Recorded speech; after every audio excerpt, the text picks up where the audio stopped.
තියෙන්නේ ඒ කියන්නේ රාජ්‍ය නායකයෝ දෙන හොඳ දේවල්. ඒ කියන්නේ වැඩපිළිවෙල එක මේ වගේ ආයතන තමයි ආණ්ඩුව අපහසුතාවයට පත් කරන්නේ. ඒ ආණ්ඩුව වටන්නේ මේගොල්ලෝනේ. දැන් මේ ආයතන රටේ හැමතැනම මේ වගේ තියෙනවා. මේවා හදන එකට මේ කරන්න ඕනේ. ආණ්ඩුව දැනගන්න ඕනේ මේ වගේ ආයතන තමයි කරන වැඩපිළිවෙල පල්ලෙහාට ඇදලා දාන්නේ.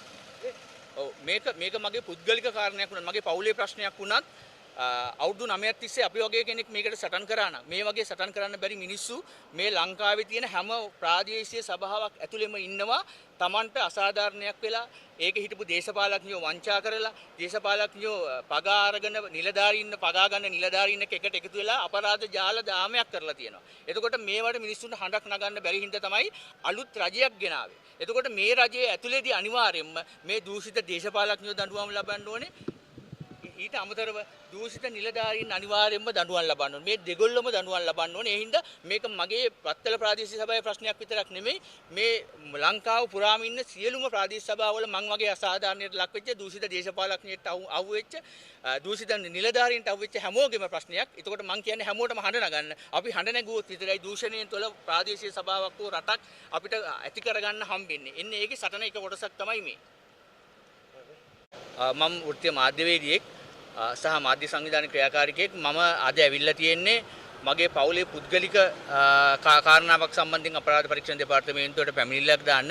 විශේෂම කාරණාව තමයි මට සහ මගේ පවුලේ අයට අයිති අපිට අපේ පරම්පරාවෙන් උරුම වෙච්ච ඉඩමක දේශපාලඥයෙක් සම්බන්ධ වෙලා රජයේ නිලධාරීන් සමග කූට ලේඛන හදලා මේ වන විට තියෙනවා. එතකොට අපි අවුරුදු 9ක් තිස්සේ අපේ ඉඩමකට පාරක් ලබා ගන්න ලොකු සටනක යෙදෙනවා වත්තල ප්‍රාදේශීය සභාව ඇතුලේ නිලධාරීන් සහ ඒ අදාළ දේශපාලඥයින් සම්බන්ධ කරගෙන අපි උත්සාහ කරා නිත්‍යානුකූලව මේ වැඩේ කරන්න. නමුත් අවුරුදු 9ක් තිස්සේ අපේ ලේඛන බාර ගන්න නැතුව අපේ තියෙන අපිට අයිති දේපලයේ අයිති ලේඛන බාර ගන්නේ නැතුව ඒවා අනුමත කරන්නේ නැතුව අපේ මේ ඉඩමට යන්න තියෙන රිසර්වේෂන් එක ඇල රිසර්වේෂන් එක වෙන පුද්ගලයෙක් වහලා තියෙද්දී ඔහුට සහාය දෙමින් ඉතාමත් රාජකාරී කටයුතු පැහැර හරිමින් තමයි මේ වැඩේ කරන්න නිල වශයෙන් තියෙන දේ. එතකොට මේකට වත්තල පාරිශ සභාවේ හිටපු සභාපති ත්‍යාගිද අල්විස් අපි උත්සාහ කරා අවුරුදු 9ක් තිස්සේ උත් සමග මේ වැඩේ කරන්න. නමුත් ඔහු හැම වෙලේම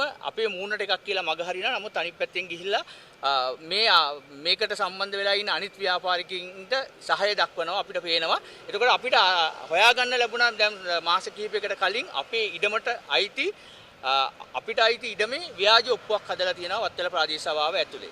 එතකොට ඒකට අදාළ අනිකුත් ලියකියවිලි වරිපණන් සියල්ල හදලා තියෙනවා. එතකොට අපි මේක විකුණන්න බාර දුන්න බ්‍රෝකර්වරයෙක් සමග එකතු වෙලා තමයි මේ දේ කරලා තියෙන්නේ. එතකොට අපි මේ දේවල් බොහොම සූක්ෂම ලෙස හොයාගත්තා. එතකොට දැන් අපිට තියෙන ප්‍රශ්නේ තමයි වත්තල ප්‍රාදේශීය සභාවේ අපි වගේ සමාජීය ක්‍රියාකාරීව වැඩ කරන මගේ තාත්තා මම අපේ පවුලේ අය අපි ක්‍රියාකාරීව වැඩ කරන අපි කණ්ඩායමක් වෙන අපිට අවුරුදු 9ක් තිස්සේ අපේ ඉඩමක් සම්බන්ධයෙන් නිත්‍යානුකූලව පාරක් අනුමත කරගන්න බැරි වෙලා තියෙනවා. සියලු ලියකියවිලි සියලු නිල ලියකියවිලි අපි ළඟ තියෙනවා. ඒ තිබිලත් ඒක හැමදාම මග හරිනවා කල් දානවා සහ ඒක අවහිර කරනවා. ඊට අමතරව අපේ ඉඩමට ව්‍යාජ ලිපි ලේඛන සකස් කරලා ඉවර වෙලා ඒ ඉඩම වෙන කෙනෙක් මේ ඔප්පු හදාගෙන තිබෙනවා. ඒ අවශ්‍ය දේවල් වත්තල ප්‍රාදේශීය සභාවේ සභාපතිවරයා විසින්ම හිටපු සභාපතිවරයා විසින්ම ඒවා අනුමත කරලා තියෙනවා. එතකොට අපිට දැනගන්න ලැබෙන්නේ සමහර ඒවා බෑක් ඩේට් දාලා තමයි අනුමත කරලා තියෙන්නේ. ඒ හරහා යම් විදියකට ගනුදෙනුකුත් ගිහිල්ලා තියෙනවා. මේක සම්බන්ධයෙන් කූට විදියට මේ ලේඛන හදපු පුද්ගලයාත් එක්ක. එතකොට අපිට අවශ්‍ය වෙලා තියෙන්නේ මේ දේශපාලන අධිකාරියත් ඊට අමතරව වත්තල ප්‍රාදේශීය සභාවේ හිටපු ඇතම් දූෂිත නිලධාරීනුත් එකතු වෙලා මේ කරපු දේ සම්බන්ධයෙන් යම් විදියකට නීතිය හමුවට ගිහිල්ලා අවුරුදු 9ක් තිස්සේ යුක්තිය ඉෂ්ට වෙන්නේ නැති එක ඉල්ලන්න. විශේෂම කාරණාව තමයි වත්තල ප්‍රාදේශීය සභාවේ නිලධාරීන් සහ හිටපු සභාපතිවරයා එකතු වෙලා මෙච්චර දූෂිත දේවල් මේ අපේ එක කරුණක් විතර අපි සටන් කරන අපේ එක කරුණක් විතර තව මේ වගේ මිනිස්සු කී දෙනෙක්ට මේ වගේ දේවල් වෙලා ඇද්ද? තව කී දෙනෙක්ට මේක කියා ගන්න බැරුව ඉන්නවද මේ වගේ අසාධාරණකම් වෙලා කී දෙනෙක්ගේ දේපොළ මේ වගේ කූටලිස වංචාලිස යම් විදියකට ලබාගෙන ඇද්ද කියන කාරණාව තියෙනවා. ඉතින් ඒ හින්දා අපි මෙතනදී අපරාධ පරීක්ෂණ දෙපාර්තමේන්තුවට මේ පැමිණිල්ල කරන්න හදන්නේ මේ සම්බන්ධයෙන් සියලු ලියපිලි අපි වාර්තා දෙනවා අද දවසේ ඒ සම්බන්ධයෙන්.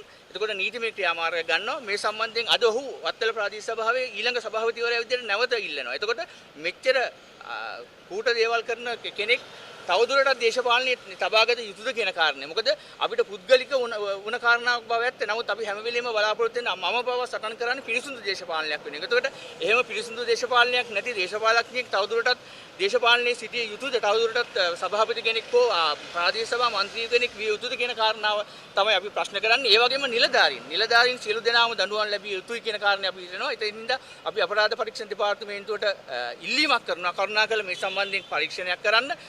ඒ අදාළ දේශපාලඥයා සම්බන්ධයෙන් පරීක්ෂණයක් කරන්න. ඊට අමතරව මේකට සම්බන්ධ වෙලා තියෙන සියලු නිලධාරීන් සම්බන්ධයෙන් පරීක්ෂණ කරන්න සහ වත්තල ප්‍රාදේශ සභාවේ දැන් ඉන්න හිටපු සියලු නිලධාරීන් සම්බන්ධයෙන් වත්කම් විගණනයක් කරන්න.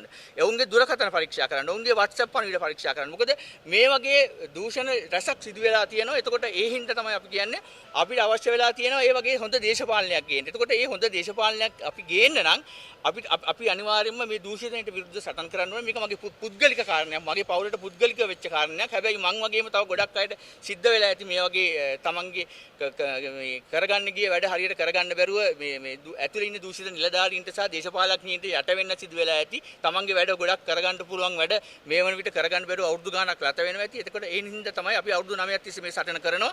බැරිම තැන තමයි අපි දැන් මේ දේශපාලකයන් අනිත් පැත්තෙන් ඡන්දය ඉල්ලන හින්දා අපි පැහැදිලි ලෙස මේක අද අපරාධ පරීක්ෂණ දෙපාර්තමේන්තුවට බාර දෙනවා. මෙවැනි දූෂිත නිලධාරීන් තවදුරටත් මේ දේශපාලනයේ සිටිය යුතු නැහැ. මේ එක කරුණක් විතරයි. තව මෙවැනි කරුණු රැසක් ඇති. මේ හැම එකක්ම එළියට එයි. ඒ හින්දා අපි කියන්නේ අපිට වෙච්ච දේ තව කෙනෙක්ට වෙන්න බෑ. අපි මේකට සටන් කරනවා. අවුරුදු 9ක් තිස්සේ සටන් කරා. අවුරුදු 9ක් තිස්සේ අපේ විශේෂයෙන් මගේ තාත්තා විශ්‍රාමික නිලධාරියෙක්. ඔහු ගිහියාම ඌට ප්‍රාදේශ සභාවේ ඉතින් අශික්ෂිත වෙත බැන වැදිලා තියෙන අවස්ථා තියෙනවා. මේ සල්ලි හින්දා.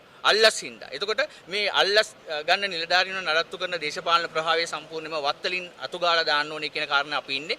ඒ හින්දා අපි මේ සම්බන්ධයෙන් පරීක්ෂණ පවත්වන්න කියලා ඉල්ලා සිටිනවා.